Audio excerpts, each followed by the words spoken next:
Assalamualaikum, selamat pagi. Perkenalkan, nama saya Ardianto dari kelompok 8. Pertama-tama saya akan memperkenalkan anggota kelompok saya terlebih dahulu. Yang pertama ada Alvina Esther dan kedua adalah Naufal. Pada kesempatan kali ini saya akan menjelaskan tentang hasil presentasi kelompok kami tentang materi mengutip dan merujuk informasi. Nah, sebelum kita masuk ke materi yang lebih jauh, pertama-tama saya akan jelaskan sedikit tentang apa sih rujukan itu dan apa sih yang dimaksud dengan kutipan. Nah, menurut Kamus Besar Bahasa Indonesia, mengutip adalah mengambil perkataan atau kalimat dari buku ataupun sumber lain. Sementara menurut salah seorang ahli bernama Erizal Ghani, dalam karya tulis ilmiah yang dimaksud dengan kutipan adalah suatu kegiatan yang berkaitan dengan memungut, mengambil, atau meminjam pemikiran orang lain berdasarkan kaidah dan tata cara tertentu. Kutipan juga berarti meminjam pemikiran orang lain ataupun pendapat dari seseorang pengarang, baik berupa tulisan dalam buku, kamus, ensiklopedia, artikel, laporan, majalah, maupun dalam bentuk lisan, dan informasi yang disampaikan dari seseorang dan lain sebagainya. Kemudian yang dimaksud dengan rujukan adalah sesuatu yang digunakan oleh pemberi informasi yang dalam hal ini adalah penulis untuk menyokong atau memperkuat pernyataan dengan tegas. Dalam penulisan karya ilmiah, informasi rujukan biasanya tercantum pada bagian daftar rujukan. Next, ada materi tentang informasi terpercaya. Nah, dalam membuat suatu kutipan atau rujukan, yang perlu kita garis bawahi di sini adalah informasi terpercaya. Nah, kemudian apa sih yang dimaksud dengan informasi terpercaya itu? Adapun beberapa ciri-ciri ini adalah sebagai berikut. Yang pertama itu akurat, yang kedua itu relevan, yang ketiga tepat waktu, dan yang keempat adalah lengkap. Kemudian contoh informasi terpercaya dapat bersumber dari buku ilmiah, jurnal ilmiah, laporan penelitian, artikel, makalah, kamus, produk hukum, media massa. Selanjutnya di sini saya akan menjelaskan satu persatu mulai dari tujuan, manfaat hingga fungsi dari kutipan. Yang pertama itu ada tujuan. Tujuan yang pertama itu untuk dijadikan sebagai landasan teori. Kemudian kedua, penguat pendapat penulis. Yang ketiga, penjelasan suatu uraian. Dan yang terakhir itu ada bahan bukti untuk menunjang pendapat. Kemudian yang kedua ada manfaat. Yang pertama di sini menegaskan isi uraian. Yang kedua membuktikan kebenaran dari sebuah pernyataan. Dan yang ketiga menunjukkan aspek dari topik yang dibahas. Dan yang terakhir ada fungsi. Yang fungsi yang pertama itu menunjukkan kualitas ilmiah yang tinggi. Yang kedua menunjukkan kecermatan yang lebih akurat. Yang ketiga mencegah pengulangan penulisan pada daftar pustaka. Nah, kutipan itu sendiri masih terbagi dalam beberapa jenis. Yang pertama adalah kutipan langsung. Kutipan langsung ialah kutipan yang sama persis dengan teks aslinya dan tidak boleh ada perubahan. Kalaupun ada yang dinilai salah atau meragukan, kita dapat memberi tanda sik, yang artinya kita sekedar mengutip sesuatu dengan aslinya dan tidak bertanggung jawab atas kesalahan tersebut. Yang kedua, ada ciri-ciri. Ciri-ciri yang pertama adalah tidak mengalami perubahan pada teks yang hendak dikutip. Yang kedua, terdapat penggunaan tanda titik berspasi berjumlah 3 buah di bagian kutipan yang dihilangkan. Kemudian, yang ketiga memberikan tanda sik pada bagian kutipan yang salah. Dan terakhir, terdapat tanda kurva atau yang dapat digunakan jika penulis ingin menambahkan informasi pada kutipan yang dicantumkan. Dan untuk penyampaian materi selanjutnya akan disampaikan oleh teman sekelompok saya. Terima kasih. Selanjutnya saya akan menjelaskan kutipan tidak langsung.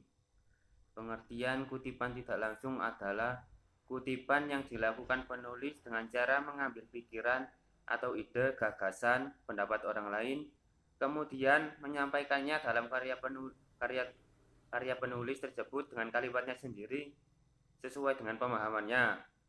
Ciri-cirinya mengalami perubahan kalimat pada teks yang dikutip, tidak ada perubahan ide pikiran dari yang dikutip, disampaikan sesuai pemahaman penulis terhadap teori yang dikutip, diakhiri dengan nomor kutipan tanpa tanda petik 2. Contoh kutipan tidak langsung yaitu salah Selanjutnya, tombol navigasi adalah sebuah tombol yang digunakan oleh para pembaca blog untuk mendapatkan informasi yang mereka butuhkan dari sebuah blog. Dengan adanya tombol navigasi, pembaca dapat mencari topik yang ingin mereka baca tanpa perlu membuka satu persatu halaman sebuah blog. Yogyakarta, Andi, tahun 2010, halaman 197. Tata cara pengutipan kutipan langsung. Cara melakukan kutipan langsung adalah jika kutipan 4 baris atau kurang, dikutip apa adanya, diintegrasikan ke dalam teks paparan penulis, jarak baris kutipan 2 spasi, dibubuhi tanda kutip, titik 2, sertakan sumber kutipan di awal atau di akhir kutipan. Contohnya penulis Naufal tahun 2012, halaman 100. Jika berbahasa asing atau bahasa daerah, kutipan ditulis dimiringkan atau kursif. Jika ada kesalahan pada kutipan, tambahkan kata sik dalam kurung di kanan kata yang salah. Jika ada bagian kalimat yang dihilangkan, ganti bagian itu dengan tanda titik sebanyak 3. Jika yang dihilangkan itu ada di awal atau di tengah kutipan, dan 4 titik jika di bagian akhir kalimat. Jika ada penambahan komentar, tulis komentar tersebut di antara tanda kurung. Contoh kutipan langsung menurut Bati 5 tahun 2013, halaman 4. Mahasiswa dianjurkan sejak awal untuk menentukan metode seperti penelitian apa yang akan digunakan pada penelitian skripsi, tesis, dan disertasi. Mahasiswa perlu memasukkan pandangan yang luas dalam suatu penelitian, yaitu suatu pandangan yang mendukung asumsi ontologis, epistemologis, aksiologis, dan metodologis, kualitatif, dan kuantitatif.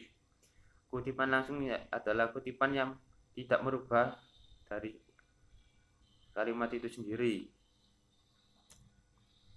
Tata cara pengutipan kutipan tidak langsung, yaitu menggunakan redaksi dari penulis sendiri atau parafrasa dan menyantumkan sumber, nama, penulis, tahun, dan halaman. Selanjutnya saya akan memaparkan terkait tata pengutipan. Ada 3 jenis tata pengutipan yang digunakan di Indonesia, yaitu InNote, Footnote, dan EndNote. Penggunaan jenis tata pengutipan tersebut bergantung pada kesepakatan lembaga atau instansi terkait. Kemudian tata pengutipan yang pertama adalah InNote, seperti yang sudah dipaparkan oleh Mas Naufal tadi. Kemudian yang selanjutnya saya akan menjelaskan terkait tata pengutipan yang kedua, yaitu Footnote. Footnote lumrah disebut sebagai catatan kaki. Sesuai dengan sebutannya, footnote ini berisi catatan yang berada di bagian bawah atau kaki halaman karya ilmiah. Catatan kaki ini biasanya dicetak dengan huruf yang lebih kecil daripada huruf di teks, guna menambah rujukan uraian di dalam naskah pokok. Catatan kaki ini menjelaskan sumber asalnya sebuah kutipan, baik kutipan secara langsung maupun tidak langsung. Selain menjelaskan asal kutipan, catatan kaki ini juga sering digunakan untuk menjelaskan teks atau istilah khusus yang perlu penjelasan yang lebih panjang. Contohnya seperti yang tertera pada PowerPoint, Henry Guntur Tarigan, pengajaran pragmatik dalam kurung Jakarta Angkasa, 1990, tutup kurung, halaman 18. Kemudian yang ketiga yaitu tata pengutipan EndNote.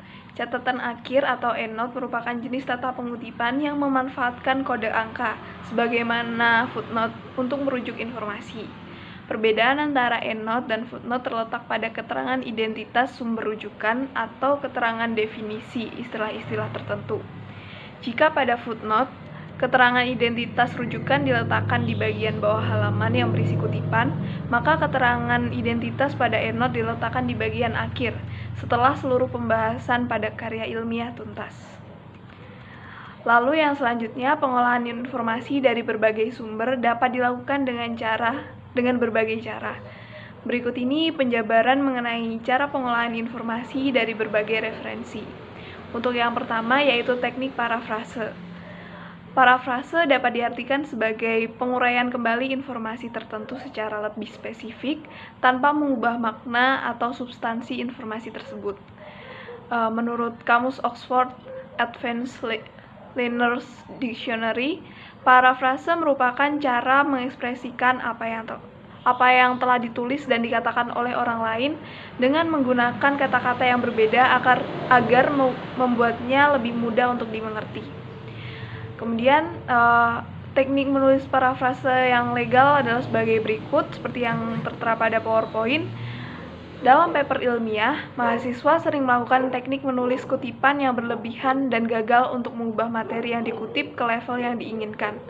Karena masalahnya bersumber dari penulisan catatan, maka sangatlah penting untuk meminimalkan pencatatan materi atau kata per kata yang sama persis. Lester 46-47. Yang kedua, teknik perangkuman. Berbeda dengan teknik menulis parafrase, ringkasan merupakan cara mengutip tidak langsung dengan mengambil intisari dari sebuah tulisan. Meringkas yang kemudian hasilnya kita sebut ringkasan. Perlu kita gunakan untuk menulis buku selain adanya parafrase. Dalam ringkasan, penulis mengungkapkan gagasan yang sama, namun tidak memberikan penjelasan secara detail. Ringkasan merupakan pernyataan singkat tentang poin-poin yang penting. Dengan kata lain, ringkasan merupakan parafrase gagasan utama dari sebuah naskah asli.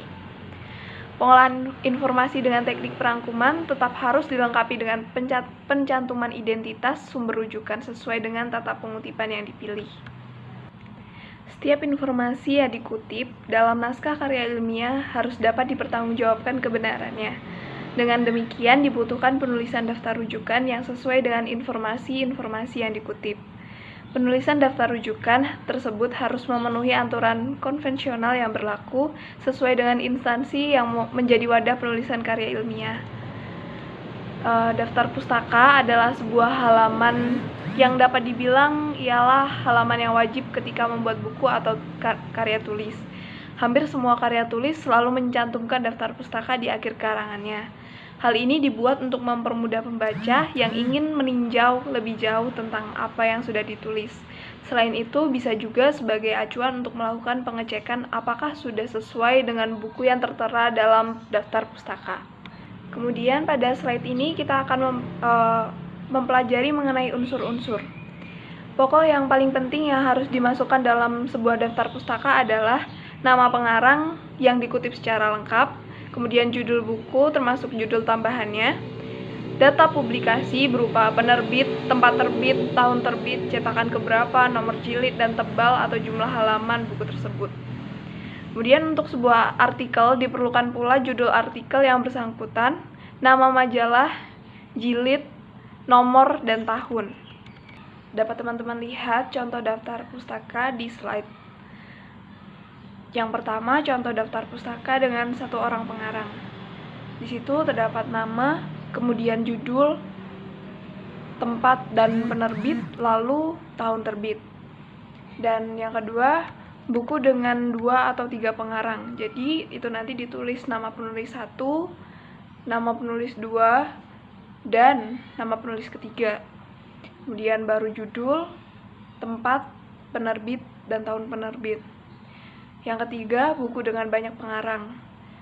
Itu nanti ditulis nama penulis, kemudian dan kawan-kawan atau et al. Seperti yang sudah dicontohkan pada slide.